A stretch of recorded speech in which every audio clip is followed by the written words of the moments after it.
আবেগপ্রবণ হয়ে গেছি। শহীদদের স্মরণে আজ আমরা প্রদীপ প্রজ্বলন করছি, ভালো লাগলো। আজকে আমরা শপথ গ্রহণ করলাম এবং জাতীয় সঙ্গীত গাইলাম, শপথ নিলাম আজকে আমরা আবার বাংলাদেশটাকে নতুনভাবে তৈরি করব। আমরাই ছাত্র সমাজ, আমরাই আন্দোলন করে যখন দেশটাকে স্বাধীন করলাম, আমরা ইনশাআল্লাহ এই স্বাধীনতাটাকে ধরে রাখবো, সেই শপথটাই আমরা আজকে নিলাম। আমার মনে হয় আমরা ছাত্র জনতারা যদি একসাথে থাকতে পারি, এইভাবে যদি আমরা ঐক্যবদ্ধভাবে থাকি, ইনশাআল্লাহ আমরা এই দেশটার স্বাধীনতা বজায় রাখতে পারবো। এখন আমরা অনেক ভালো আছি, এখন আমরা নিরাপদে চলতে পারছি, এখন আমরা ভালোভাবে কথা বলতে পারছি, কারোর জন্য মনে করেন কাউকে ভয় পেতে হচ্ছে না কথা বলতে। আমরা এখন স্বাধীন বলতে গেলে, এখন এরকম যদি চলে তাহলে আলহামদুলিল্লাহ, এটা জানি আমরা সবসময় এরকম পাই, সবসময় এরকম হয়, সবাই জানি এরকম দুর্নীতিমুক্ত চলে, রাস্তা যেভাবে সুন্দরভাবে চলছে ওইভাবে চলে। আমরা আজকে সব হচ্ছে যারা মারা গেছেন, শহীদ হয়েছেন, তাদের জন্য আমরা তাদের সম্মান দেওয়ার জন্য আমরা মোমবাতি জ্বালাইছি, আমরা গান গাইলাম, জাতীয় সঙ্গীত গাইলাম, সবাইকে সবার সম্মান দেওয়ার জন্য। আমাদের এই কোঠা আন্দোলনের শহীদদের, আমাদের যারা নির্মমভাবে হত্যা করা হয়েছে, যারা আমাদের শহীদ ভাই বোনেরা আছে, তাদের স্মরণে আমরা আজকে মোমবাতি প্রজ্বলন করলাম। আমরা শপথ করলাম যে আমরা আগামীতে আমাদের দেশের সফলতায় দেশের ভালো করতে সর্বোচ্চ চেষ্টা করব এবং আমরা আমাদের জাতীয় সঙ্গীতও গাইলাম। এইভাবেই আমরা আমাদের শহীদ ভাই বোনেদের স্মৃতির ইয়েতে আজকে আমরা এই মোমবাতি প্রজ্বলন করলাম। যে আমাদের শহরকে আবার নতুন করে সাজানো, নতুন করে রাঙানো এবং শহীদ ভাইদের প্রতি শ্রদ্ধা দেখানো, এবং তাদের জন্য আমরা আজকে মোমবাতি প্রজ্বলিত করি। আর আজকে সারাদিন আমরা দেয়াল পেন্টিং করছি, বৃক্ষরোপণ করছি, আমাদের শহরকে নতুন করে পরিষ্কার করছি এবং ভবিষ্যতে আমরা আরও উজ্জ্বলভাবে দেখতে চাই, এটাই আমাদের আসা যাওয়া। একটা আঙ্কেলের সাথে আমার দেখা, আঙ্কেলের বয়স প্রায় 65 বছর। So it's good, but uncle বললো যে আমরা স্বাধীনতার পর অনেক আশা করে বঙ্গবন্ধুকে আনছি, বঙ্গবন্ধুকে আসার পর আমরা খুব আশা করে ছিলাম যে আমাদের দেশটা নতুন করে সাজবে, বাট সেই সময় সাজা নাই।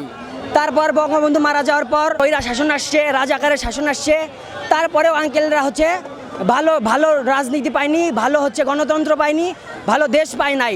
তখন আমাদের দেশ এই রকম বিচ্ছিন্ন অবস্থায় ছিল, এখনও বিচ্ছিন্ন অবস্থা থেকে কেবল আমরা মুক্তি পাইলাম। তারপরে আবার আসছে এরশাদের শাসন, তখন আমরা মুক্তি পাই নাই।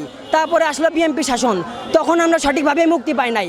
আঙ্কেল খুব আক্ষেপ নিয়ে বলল যে আমার মনে হয় তোমরাও হয়তো আমাদের মতোই এই স্বাধীনতা সঠিকভাবে পাবা না। তবে আমি আঙ্কেলকে একটু আমার খুব খারাপ লাগছে আঙ্কেলের কথা শুনে, বাট আই থিঙ্ক আমরা ইনশাল্লাহ আমাদের নতুন করে আমাদের দেশে গড়বো। আঙ্কেলের কথা আমরা ভুল প্রমাণ করে দিব। আমরা চাই শিক্ষিত সমাজ, আমরা চাই সাহসী সমাজ, আমরা চাই আমাদের দেশটাকে নতুন করে সাজাতে। আমরা পুরাতন কিছু চাই না, যখন নতুন করে সব কিছু ভেঙে গেছে আমরা সব কিছু আবার নতুন করেই চাই, আমরা পুরাতন আর কিছু চাচ্ছি না। যারা শহীদ হয়েছে তাদের শান্তি কামনায় যে আজকে মোমবাতি প্রজ্বলন করলাম, তাদের জন্য এতটুকু করতে পারে আমাদের শান্তি লাগতেছে। আজকে তারা বেঁচে থাকলে আমাদের সাথে এই দিনটা উদযাপন করতে পারতো। আমরা এত দীর্ঘ সংগ্রামের পরে যে এই যে একটা স্বাধীনতা পেয়েছি, এই যে একটা বিজয় পেয়েছি, এই বিজয় আসলে আমরা উদযাপন করার জন্য সারাদিন কর্মব্যস্ত দিন পার করছি, এই রাস্তা পরিষ্কার করছি, বিকেলে সন্ধ্যার পর্যন্ত আমরা গাছ লাগাইছি, বনানী থেকে সাতমাথা পর্যন্ত, এবং এখন এসে মোমবাতি প্রজ্বলনে অংশগ্রহণ করছি।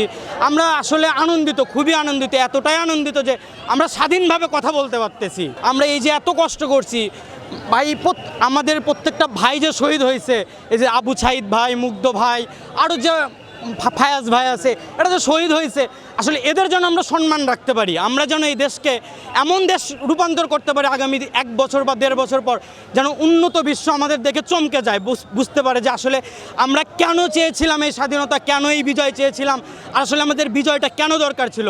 আমরা আগামীতে উন্নত বিশ্বের সাথে টক্কর দিতে চাই। আমাদের শিক্ষা ব্যবস্থা থেকে শুরু করে যত ব্যবস্থা আছে সব কিছু দিয়ে আমরা তাদেরকে চ্যালেঞ্জ জানাতে চাই। আমরা বাংলাদেশকে সারা বিশ্বে রোল মডেল হিসেবে পরিচিত করতে চাই, এবং আমরা চাই ছাত্ররাই আগামী দিন এই দেশকে নেতৃত্ব দিবে, যুবকরাই এই দেশকে নেতৃত্ব দিবে, এবং এই দেশের কোথাও যেন 1 টাকারও দুর্নীতি না হয়, সেদিকে আমরা অবশ্যই খেয়াল রাখবো।